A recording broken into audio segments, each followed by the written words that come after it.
আমার প্রিয় শ্রোতা বন্ধুরা এবং আমার প্রিয় ছাত্রছাত্রীরা, আমি সবাইকে জানাই অসংখ্য অসংখ্য ধন্যবাদ এবং সেই সঙ্গে আমার নতুন বন্ধুদের এবং ছাত্রছাত্রীদের জানাই অসংখ্য অসংখ্য ধন্যবাদ।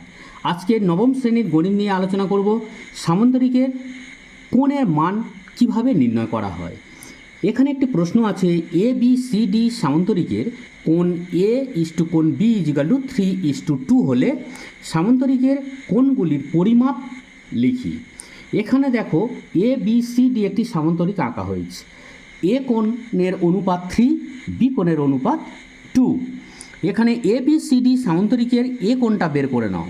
তাহলে এ কোণ যখন বের করছি তাহলে এ কোণের অনুপাতটা উপরে লিখব 3, অনুপাতের যোগফল নিচে লিখব 3 আর 2 5 ইন্টু আমরা জানি সামন্তরিকের পরপর দুটি কোণের মান অর্থাৎ সমষ্টি 180 ডিগ্রি। তাহলে 180 ডিগ্রি বসিয়ে দাও, 5 দিয়ে কাটাকাটি করো, 36 হবে। 36 আর 3 গুণ করলে হবে 108 ডিগ্রি, অর্থাৎ এ কোণ হবে 108 ডিগ্রি। বি কোণ ইজিক্যাল টু, তাহলে যেহেতু দুটি কোণের সমষ্টি হচ্ছে 180 ডিগ্রি, ওখান থেকে এ কোণ বেরিয়ে গেছে 108 ডিগ্রি, বাদ দাও, দিলে কত ডিগ্রি হচ্ছে 72 ডিগ্রি। অতএব কোণ সি ইজিক্যাল টু 108 ডিগ্রি। কেন?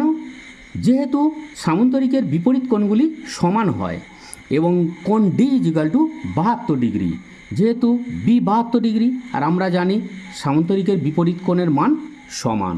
ভিডিওটি লাইক, কমেন্ট, শেয়ার করতে একদম ভুলবে না এবং ছাত্রছাত্রীদের কাছে আমার অনুরোধ এবং আমার শ্রোতা বন্ধুদের কাছে অনুরোধ, তোমরা সবাই আমার পাশে থেকে কমেন্ট করে উৎসাহ প্রদান করো যাতে আমি নতুন নতুন ভিডিও তোমাদের সামনে উপস্থাপন করতে পারি।